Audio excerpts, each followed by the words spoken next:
Daremos início, então, à Conferência Magna Geopolítica do Aço. Convidamos para compor o palco os senhores Sérgio Leite de Andrade, presidente do Conselho Diretor do Instituto Aço Brasil e vice-presidente de Assuntos Estratégicos da Uzi Minas. Tudo bem? E também Paolo Rocca, presidente do Grupo Tequinte.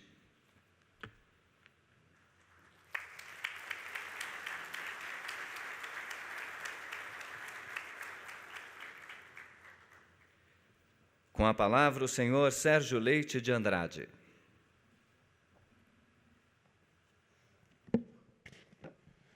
Bom dia a cada um de vocês. Muito obrigado pela presença no nosso Congresso Aço Brasil e Expo Aço 2024. Muito obrigado, Paulo, por você estar conosco aqui na Conferência Magna. O Paulo dispensa apresentação, mas eu vou fazer alguns comentários sobre o Paulo.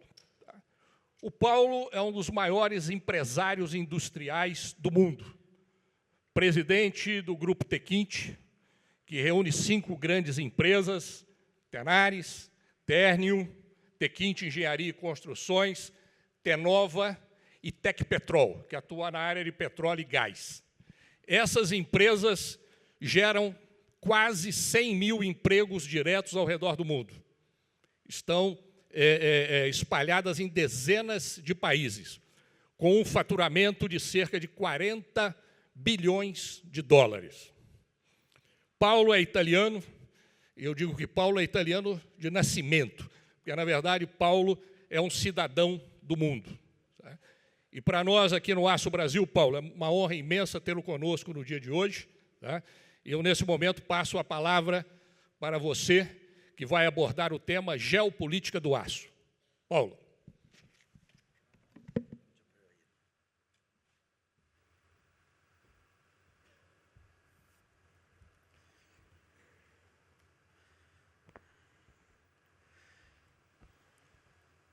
Bom dia a todos. O prazer primeiramente para mim, eu gostaria de agradecer ao Instituto do Aço Brasil por o espaço para compartilhar com você alguma reflexão sobre o setor de aço. Estou muito obrigado também, muita felicitação com Sérgio Leite por seu nombramiento ou presidência do Instituto de Aço. É uma oportunidade interessante, importante, e felicitação também a Marco Polo por a organização de toda esta reunião, muito impressionante, muito efetiva. É uma muestra da força e da capacidade do Instituto do Aço. Nosso setor, que um tempo foi um mercado global relativamente integrado, hoje se está regionalizando cada vez mais. E a situação das diferentes regiões em todo o mundo está divergindo em alguma forma. Por um lado, está Estados Unidos, junto com Canadá e com México, que tem tomado um caminho de defesa agressiva de seu mercado e de sua indústria.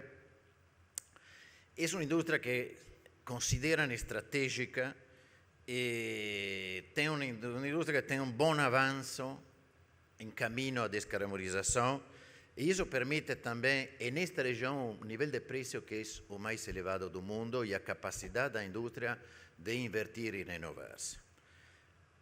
A região da Europa e Japão também está tentando defender suas indústrias e promover a descarbonização por meio de subsídios e da implementação da barreira comercial.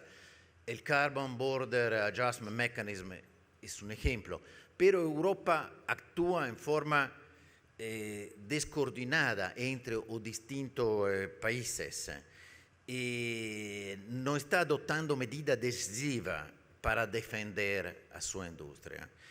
Os subsídios são muito importantes, a restrição também, mas a indústria está penalizada em suas exportações por o custo de CO2 e as limitações da regra do jogo, e também por seu custo próprio da indústria. Tercera área importante, país, India. India è una potenza emergente, oggi rappresenta 8% del consumo mondiale, ma in 10 anni, se la taxa relativa del crescimento attuale fuera mantida, può passare a avere un peso in ordine del 17%. Ha una politica di espansione, ma non tem una politica real de descarbonização. Todas as inversões são basadas sobre carvão. Al-torno, BOF, redução direta sobre carvão. Índia va por su camino, cresce, ignora, de hecho, o que è il cammino da descarbonização. Tem costo do carvão por debaixo da alternativa do gas e vai nesta direção. China ao atingir um nível de consumo equivalente ao 50% do consumo mundial, continuou invirtiendo em nova capacidade, em grande parte basada no carvão. Carvão prevalece como tecnologia em China e o excesso de capacidade em um contexto de menor crescimento está resultando em lo preço mais baixo de exportación y de mercado interno, más bajo del costo de producción gracias al sistema de subsidio muy extendido en distintos aspectos de su cadena. ¿Dónde está América Latina en este contexto? Es muy difícil que un mundo pueda converger sobre una posición común entre diferentes regiones, desarrollando una visión y objetivo compartilhado sobre el desafío del sector. O desafio principal é o excesso de capacidade, a articulação com as cadeias de valor e a descarbonização. Cada região, e em muitos casos cada país, joga de forma independente em um cenário de restrição geopolítica e de equilíbrio interno. A América Latina, neste contexto, aparece un'area estancada, en estancamento por los niveles de consumo de aço, estancamento por la dinámica de su economía.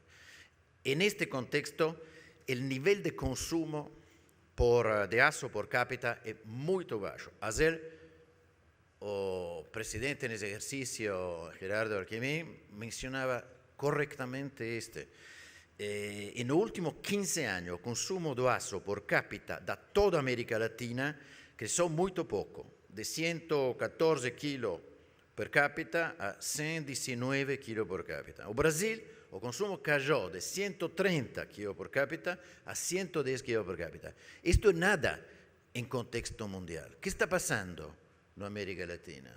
¿Qué sostiene un nivel de consumo de aço per capita inferior a regiones desarrolladas, donde todos los países desenvolvidos tienen un consumo 2 veces o 4 veces lo de América Latina, y China y Corea tienen un consumo 5 a 6 veces mayor.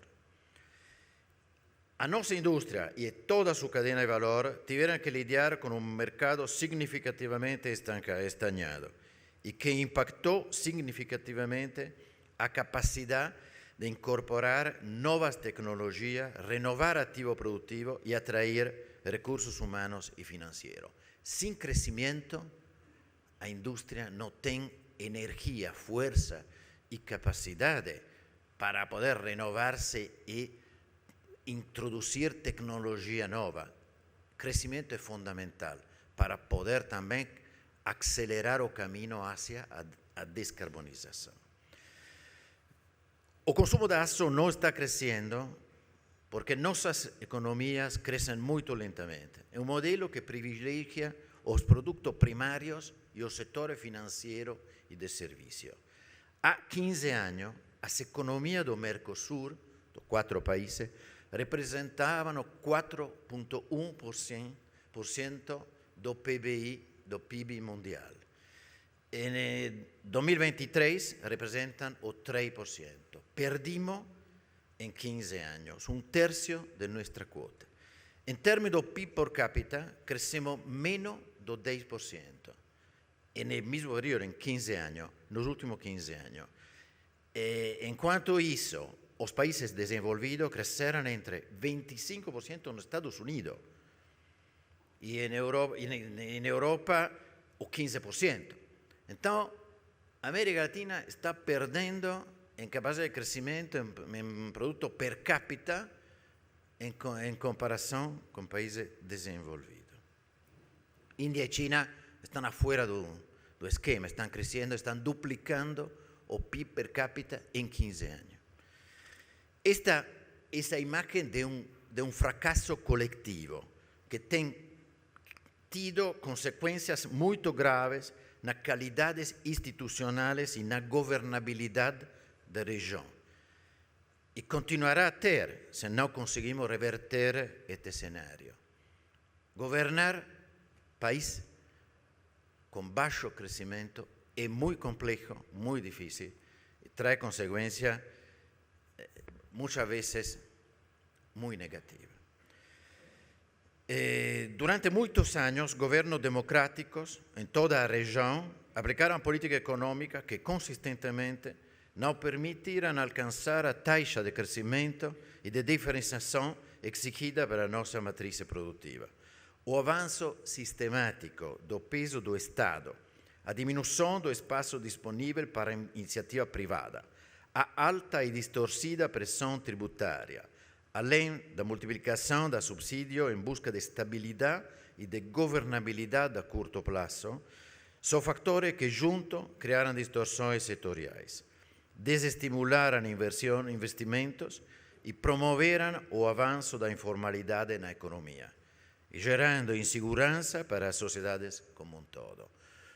Buscar a governabilidade expandindo o Estado ha sido o que ha passado, pero não é o caminho para o crescimento dos países, é um caminho muito negativo para nossas sociedades.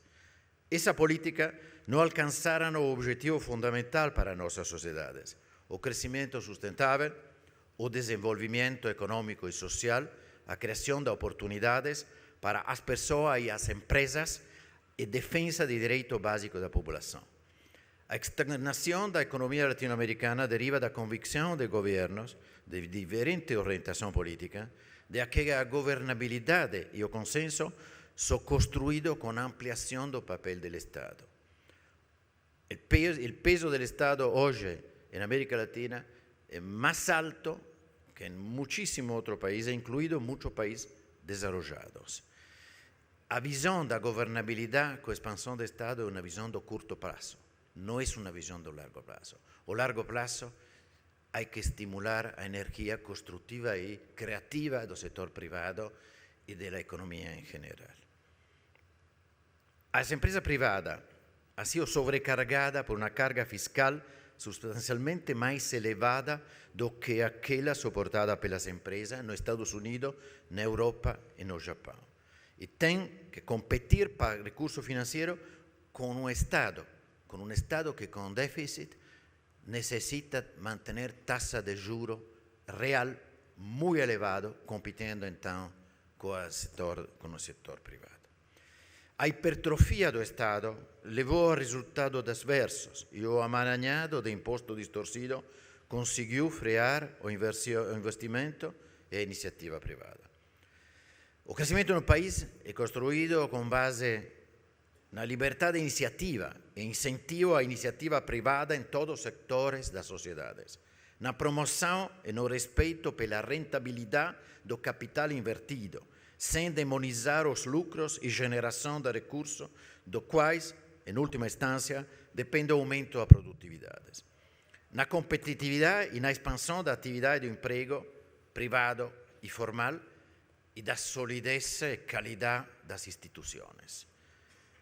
No caso do Brasil, há vozes empresariais muito respeitadas que promoveram estudos bem documentados sobre as barreiras que impedem o desenvolvimento. Gostaria de destacar, entre todas, o excelente trabalho do Movimento Brasil Competitivo, sob a iniciativa da Jorge Gerdau e uma equipe de colaboradores, que expôs as raízes da perda de competitividade e as possíveis medidas de recuperá-las. Também a ação da Coalição das Indústrias, graças à iniciativa do Instituto do Aço Brasil e a liderança da Marco Polo, que tem colaborado no desenvolvimento de planos para a redução do custo do Brasil. Apesar das ações realizadas, não conseguimos reverter ainda a estagnação da nossa economia. Em um contexto de estagnação e volatilidade em nossos países, a defesa dos interesses setoriais tornou-se uma competição entre atores nos diferentes níveis da cadeia de valor, que buscam se diferenciar em um jogo de soma zero, em vez de unir força para crescer e expandir a atividade do conjunto. Para modificar este paradigma e introduzir uma mudança radical no rumo da agenda do governo, temos que ampliar nossa agenda e ir além do nosso horizonte setorial. O aço é componente essencial das cadeias de valor para bens como a construção, a infraestrutura, a edilícia, a construção, a edilícia habitacional, a energia, a fabricação de produtos comercializáveis globalmente. Ou seja, para a transformação e o desenvolvimento de um país. O consumo por capita do aço é um indicador muito confiável do crescimento de um país na atividade manufatureira, o desenvolvimento da infraestrutura, o progresso industrial. Nossos produtos são usados como bens intermediários em cadeias de alto valor agregado. É por isso que nossa indústria tem a responsabilidade de promover um modelo de desenvolvimento integrado e não apenas defender o interesse estricto do nosso setor. A mudança de paradigmas adotada há muitos anos é uma necessidade e por isso quero chamar a atenção desta associação. Não há futuro de expansão e transformação para o nosso setor se não conseguimos integrar os nossos interesses com os interesses da nossa cadeia de valor, da toda a nossa cadeia de valor.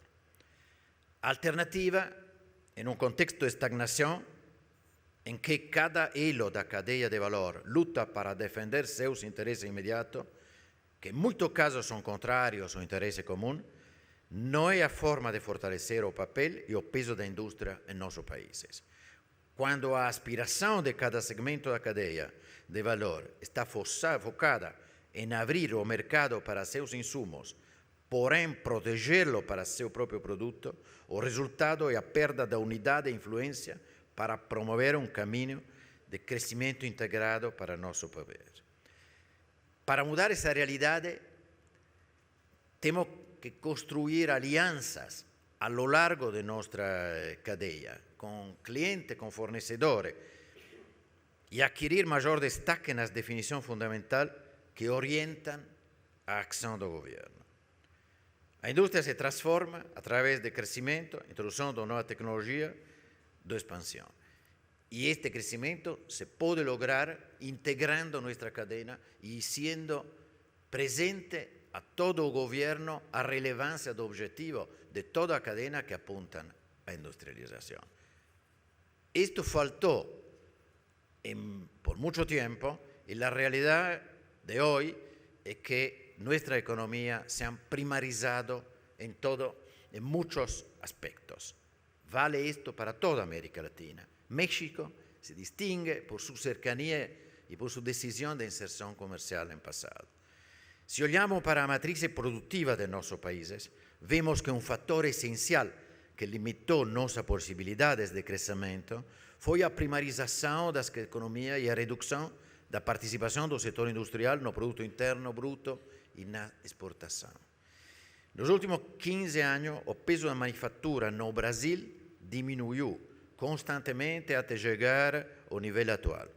Pouco mais de 10%, bem abaixo do 17% da Europa, e o 20% ou 25% no país asiático e no México. Nas exportações, a concentração em produto primário vem crescendo ao largo do tempo. Em 2022, a concentração em produto primário com pouco ou nenhum processamento local atingiu cerca dos 70% em Brasil. Por outro lado, o produto industrial representa uma porcentagem dominante das importações e uma quota relevante do produto industrial desses países. Nossos países, onde a indústria transformadora é penalizada para a política econômica e perdeu competitividade, representam um mercado aberto para outros países, enquanto as nossas cadeias de valor industriais são incapazes de competir eficientemente no mercado mundiais. A participação do país latino-americano no comércio mundial de produtos industriais, excluindo o México, tem diminuído constantemente a lo largo dos anos. Há exceção, pero a realidade comum é uma perda de competitividade da nossa cadeia de valor integrada, não só do aço. A carga tributária, a extrema complexidade e sobreposição de imposto, a norma trabalhista, a fragilidade da infraestrutura, a insegurança jurídica e a perda da qualidade do sistema educacional nas escolas primária, secundária e técnica contribuíram para a perda de competitividade. As medidas de proteção setoriais, embora necessárias em muitos casos, não conseguem compensar a perda de competitividade de todo um sistema. A falta de crescimento, o aumento do peso do Estado na economia e a permanentes mudanças nas regras do jogo têm sido fatores relevantes para explicar a primarização das nossas economias. Pero um fator adicional muito importante que contribuiu a todo isto ha sido o crescimento da China. Nos últimos 30 anos, o surgimento da China como potência industrial mundial dominante, com a ambição de expandir sua área de influência comercial, política e militar, contribuiu substancialmente para a primarização das nossas economias.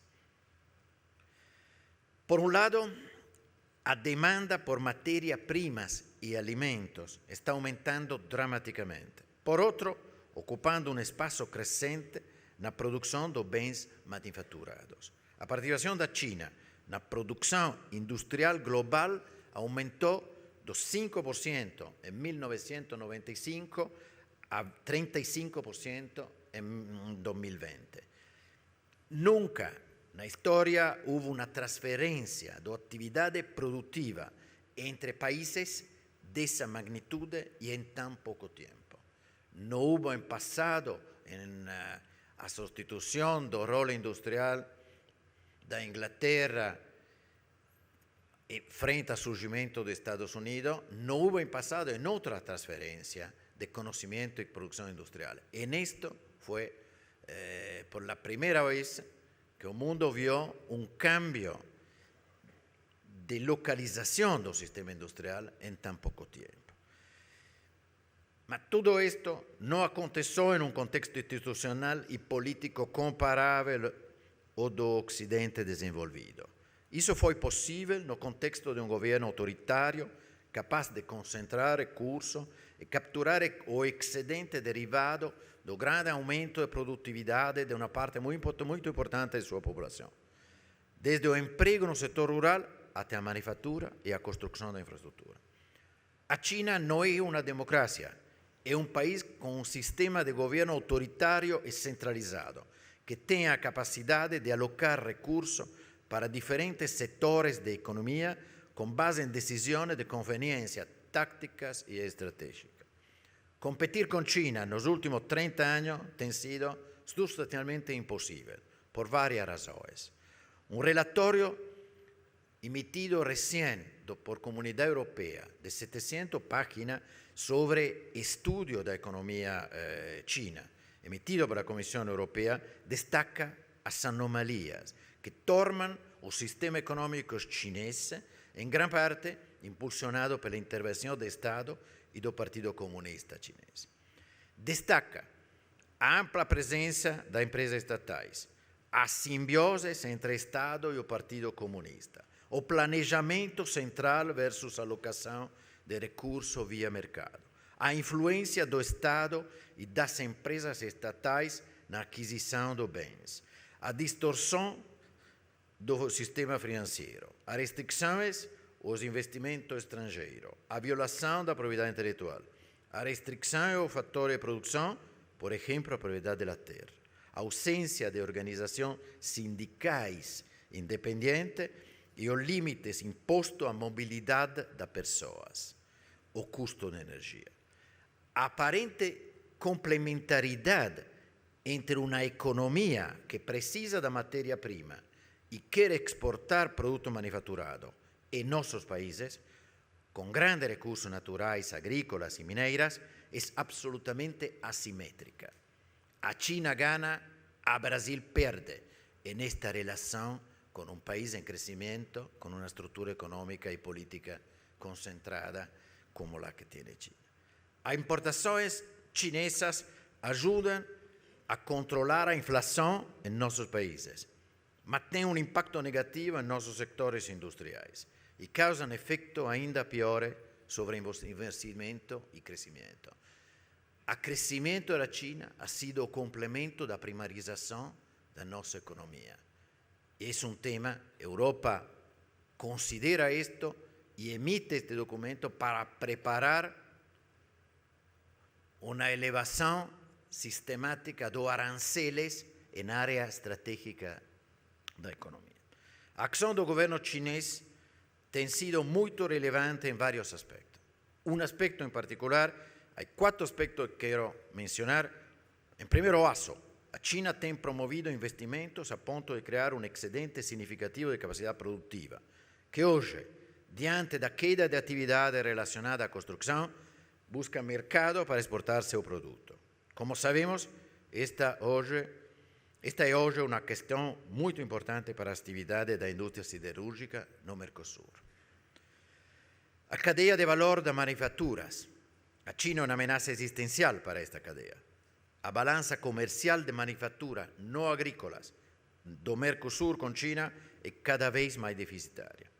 Em 2023 foi negativa em 14 mil milhões de dólares na Argentina e em 35 mil milhões de dólares para o Brasil. A cadeia de abastecimento da energia renovável. A China a engloba em toda a sua extensão, desde o refino de lítio e cobre até painéis solares, baterias e materiais relevantes para a indústria automotiva. Hoje, China domina toda a cadeia da indústria de energia renovável, desde os painéis, o lítio, ou bateria, com uma predominância absoluta em alguns destes produtos. A China vê a transição energética como uma oportunidade extraordinária para reduzir sua dependência de combustíveis fósseis, que são necessariamente importados por rota marítima exposta a sanções e vulneráveis em caso de conflito armado. Ao mesmo tempo, busca consolidar uma posição dominante na produção e transformação de insumo básico, com custo e escala de produção difíceis de replicar em outros países. Quarto aspecto, investimento direto. Nos últimos anos, o flujo de produtos manufaturados está sendo complementado por investimentos diretos da empresa china em setores relevantes da nossa economia. Em muitos casos, são projetos que se baseiam na importação de peças e produtos intermediários, que garantem maior controle dos canais de distribuição, o sector de serviços estrategicamente relevante.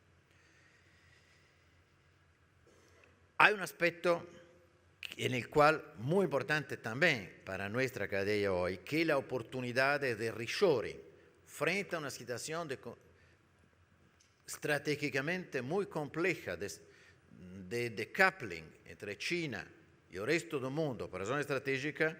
Muchas empresas están considerando la mudanza de su cadena de valor y están reposicionando su cadena. Estamos viendo esto en México, pero esto es una oportunidad muy importante también para toda América Latina.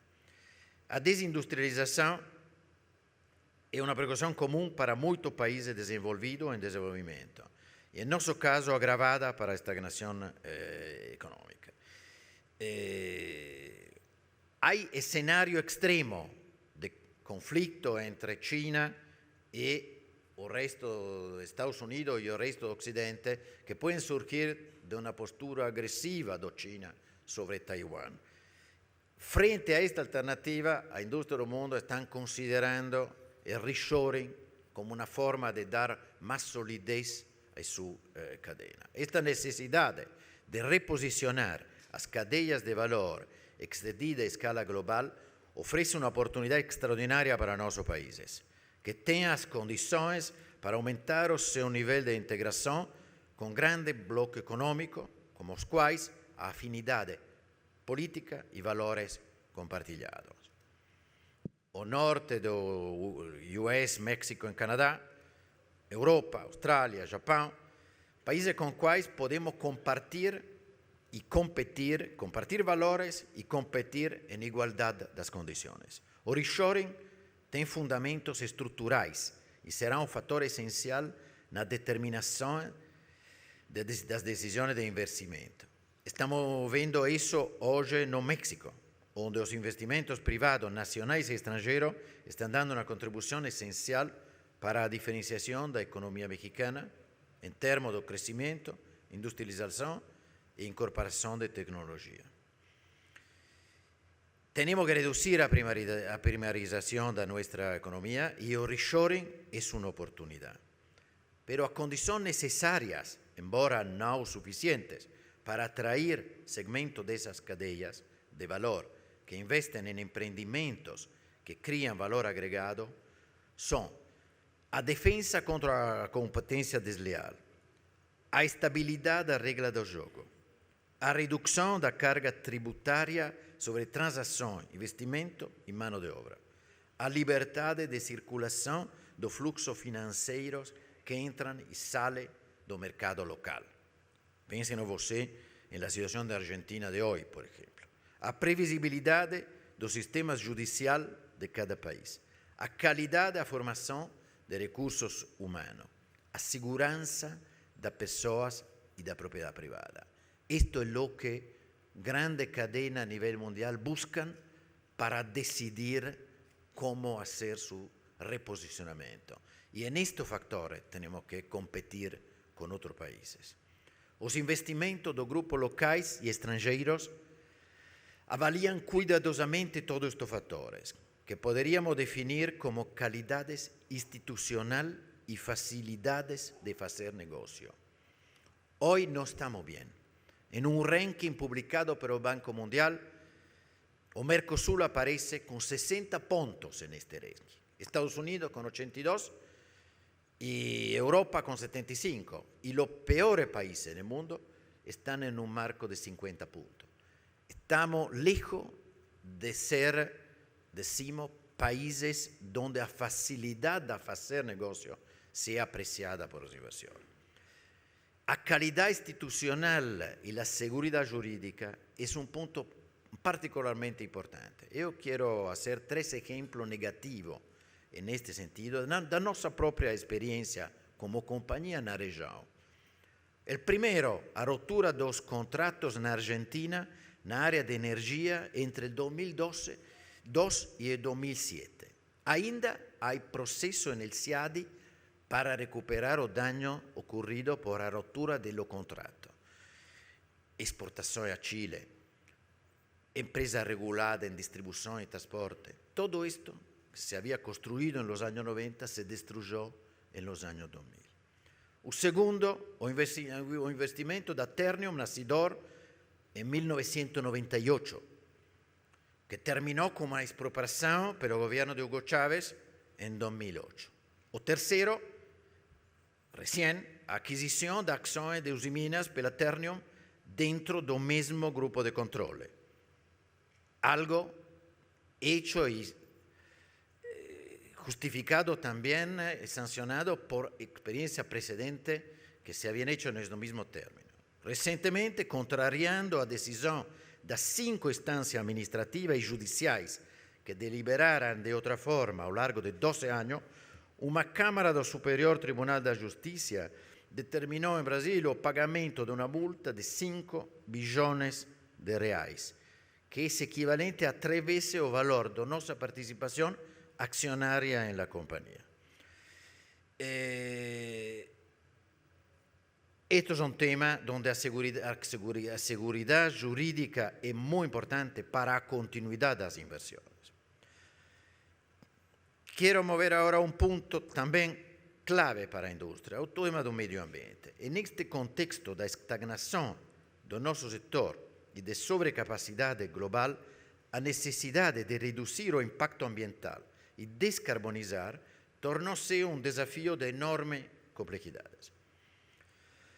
Por un lado, nuestra industria tiene la necesidad imprescindible de reducir el impacto ambiental en las comunidades en que estamos presentes. Nuestra responsabilidad como aseguranza a melhoria da qualidade do ar, a cuidado no uso dos recursos naturais são indiscutíveis. O compromisso com as comunidades é essencial para manter a licença social para operar. Esta é a área em que podemos e precisamos atuar com muita força, com investimento nas nossas instalações e nas nossas práticas operacionais, prestando conta detalhada do que estamos fazendo e do resultado que podemos mostrar.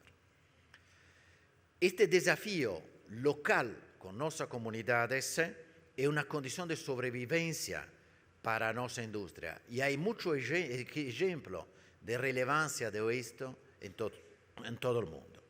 Y tiene que ser enfrentado con toda nuestra fuerza y capacidad. Por otro lado, el desafío de reducir las emisiones de CO2 tiene una dimensión distinta e implicación relevante para la inserción comercial de nuestra industria. América Latina tiene una cadena para la producción de azo que tiene una participación muy importante de alto horno y basada sobre carbón. Solo 20% viene hoy de la ruta de AF y reciclaje de sucate. Pero si miramos a participación en la emisión global, en todo el mundo, a China responde hoy por 57% da emisión de CO2 da cadena do aço. Europa, 6%, y Estados Unidos, México y Canadá, 4%, Japón, 5%, América Latina, solo el 2.6%. Tenemos una dimensión muy acotada en la ecuación general de CO2 a nivel mundial. Y tenemos oportunidades extraordinarias para seguir decarbonizando nuestra acción. Pero necesitamos un contexto de expansión de nuestra actividad. En un contexto de expansión sería posible planear un camino de transición que prevé el fechamento do alto horno no final de su vida útil, su sustitución por azo eléctrico y reducción directa, e a incorporação da tecnologia como a captura de carbono e outra medida para reduzir o consumo da energia dos processos atuais. Nosso país tem energia e recursos naturais que permitiriam um crescimento muito eficiente em termos de redução da emissão, com investimentos muito menores que os propostos e subsidiados na Europa, Japão ou nos Estados Unidos. A matriz energética do Mercosul, con amplia disponibilidad de energía hidroeléctrica, gas natural, renovables de distintas orígenes, eólica, solar, de biomasa, permitiría un crecimiento racional y eficiente con costos marginales y emisiones de CO2 muy bajas en cooperación con cualquier alternativa. Mas esta discusión ultrapasa los límites de la política industrial de cada bloque y ainda no está siendo realizada con una visión integrada. Pensamos en potencial de integración de matriz energética entre Argentina, Brasil y capacidad de reposicionamiento de la industria do aço en contexto mundial. Extraordinaria. Algo, asignatura pendente para nuestro gobierno, para nuestra industria y para nuestra iniciativa. Conclusiones. Olhando para el futuro, yo acredito que la agenda de la industria siderúrgica en América Latina tendrá que contemplar, en primer lugar, el diálogo y la formación de una alianza entre todos los hilos de nuestras cadenas de valor para alcanzar una masa crítica de intereses voltada para crear oportunidades para la iniciativa privada, e reduzir o peso do Estado na economia. Liberar capacidade criativa e empreendedora. Reducir a carga tributária y exigir superávit financiero a nuestro gobierno y no déficit. Promover la disciplina fiscal en este sentido. Mejorar la seguridad y cualquier otras medidas que fortalezcan a cadena de valor con potencial exportador, cadena de valor industriales, y reduzcan a carga tributaria sobre el trabajo y mejoren la infraestructura, esencial para la eficiencia de cadenas. El segundo punto es la promoción de una inserción internacional que promueva oportunidades abiertas o reposicionamiento de cadenas de valor en dirección a un occidente con el cual compartimos valores y principios. Nos sentimos en condición de competir y podamos trabajar para una integración eficiente que permita la incorporación de tecnología e innovación. La industria siderúrgica del nuestro país puede competir sin miedo con los bloques económicos del mundo occidental. Con China no es posible, y porque la arena competitiva no es nivelada, pero con todo el resto del mundo sí podemos hacerlo. El tercer punto es la modernización e innovación de nuestros procesos, para cubrir la gama de los productos más exigentes requeridos por nuestros clientes. La incorporación de herramientas para aumentar la productividad y la competitividad de nuestras empresas. Y la incorporación de herramientas digitales que faciliten la integración vertical con nuestra cadena de valor y aumento de productividades.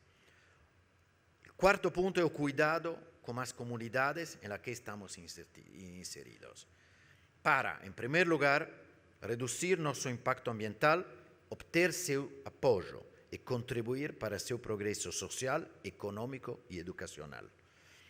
Estoy convencido de que concentrar nuestra atención e investimentos en la mejoría de seguridad y de calidades ambientales de nuestras usinas y no desenvolvimiento social, económico y educacional de nuestra comunidad es la llave para el futuro.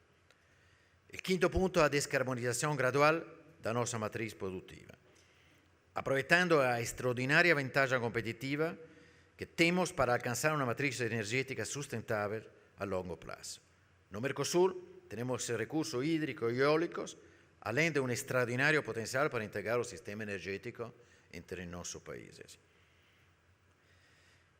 Es una transformación inevitablemente gradual, pero que puede ser realizada con nuestros recursos, con la capacidad de nuestros recursos humanos, con nuestra capacidad de influir sobre la política del gobierno. Muy obrigado por su atención y disculpen por mi portugués, español, italiano, cruzado, y lo que hay. Muchas gracias.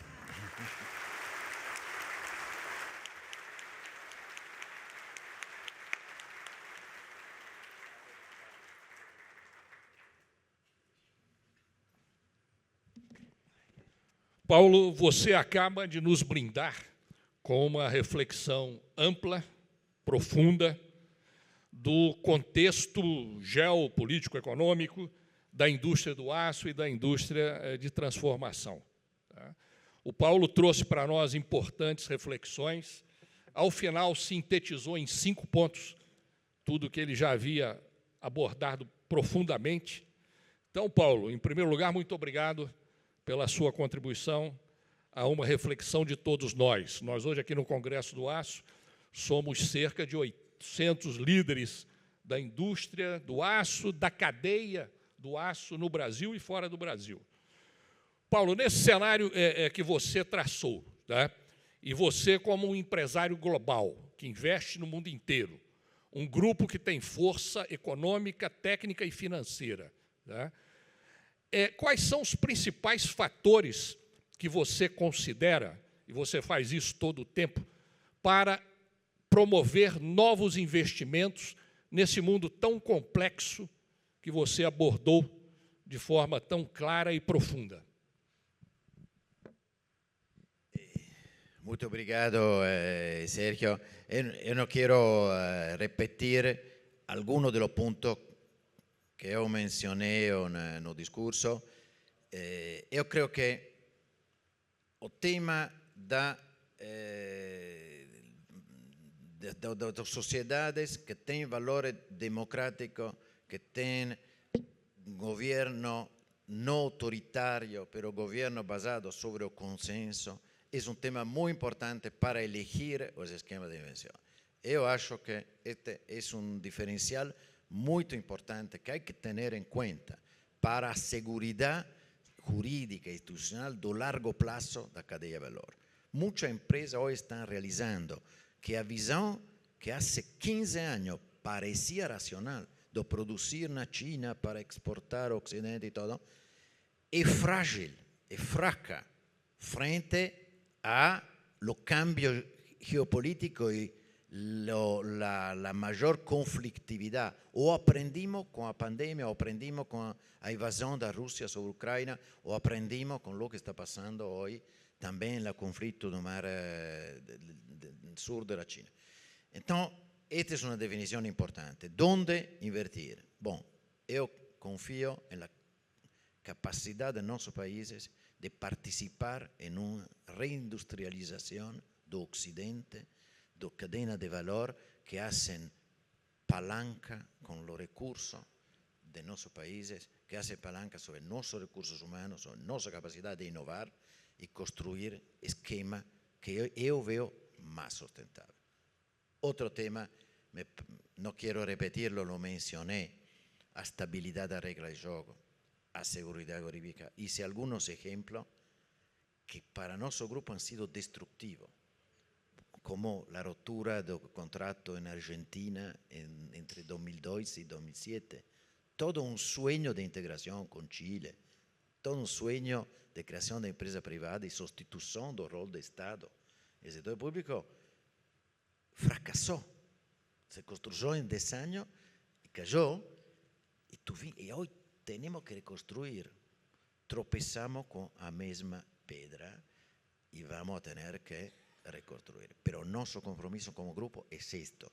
Y esto es lo que yo quiero transmitir a todos. Hay que trabajar en conjunto con nuestra cadena, con nuestros clientes, fornecedores, para que el gobierno entienda la relevancia y crean condiciones para esta integração. Muito obrigado, Paulo. Um outro ponto importante que nós estamos vivendo no mundo de hoje é a polarização. Essa polarização a gente vê em cada país, tá? Em cada região. Tá? Nós vivemos num mundo polarizado. Paulo, na sua visão, falar de futuro é sempre um exercício, né, de futurologia, né, que pode dar certo ou não, mas são exercícios que nós temos que fazer para nos planejarmos para o futuro. Tá? A nível global, Paulo, e aí focando mais em termos da nossa indústria também, nós temos uma polarização grande China e Estados Unidos.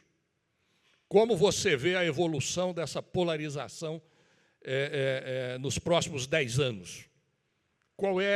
Como você enxerga os anos 30 nesse contexto mundial? E aí, especificamente, Estados Unidos e China. Tema de enorme complexidade. A relação entre Estados Unidos e China é a relação que vai marcar o siglo. Hablamos de competência, hablamos de confrontação, hablamos de decoupling, hablamos de conflicto. Todos estos escenarios son posibles.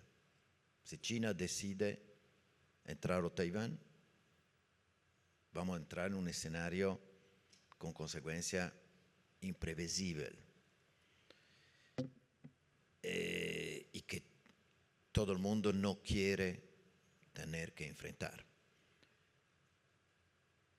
Yo acho que el tema, o escenario al cual todos tendríamos que contribuir es un escenario de competición y colaboración sobre regla. Sobre regla y sobre,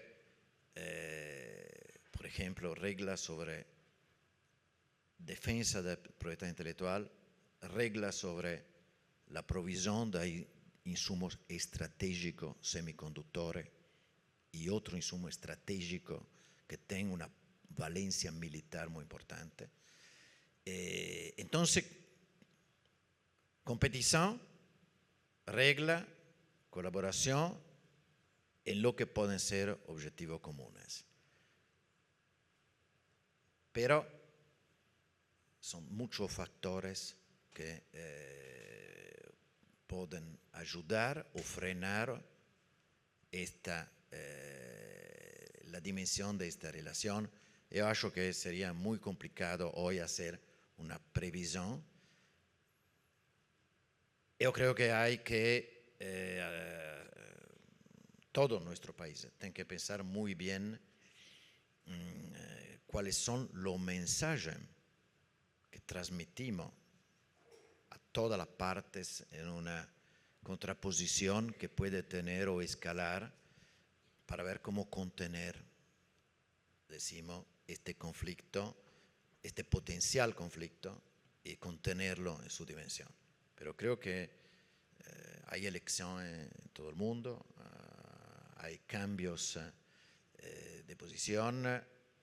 Es muy difícil hoy, en la situación política hoy de Europa, de Estados Unidos y también de países en desenvolvimiento, hacer una previsión racional de cómo vamos a estar 5 años desde ahora.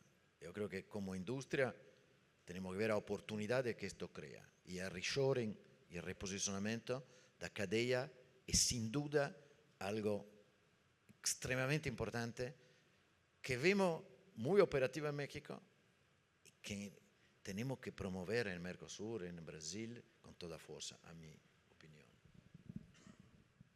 Obrigado, Paulo. Nós estamos, Paulo, chegando perto do fim desse painel.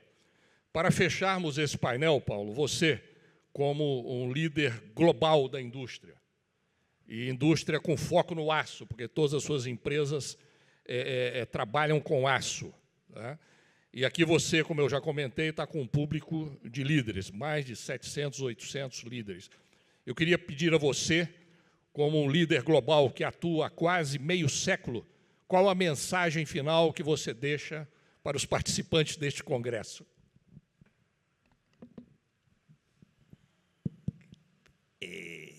Eu quero, siempre es muy difícil encontrar un mensaje, pero un mensaje central para nuestra industria es el mantener focos de nuestra atención sobre nuestras industrias, nuestras capacidades y la relación con nuestras comunidades.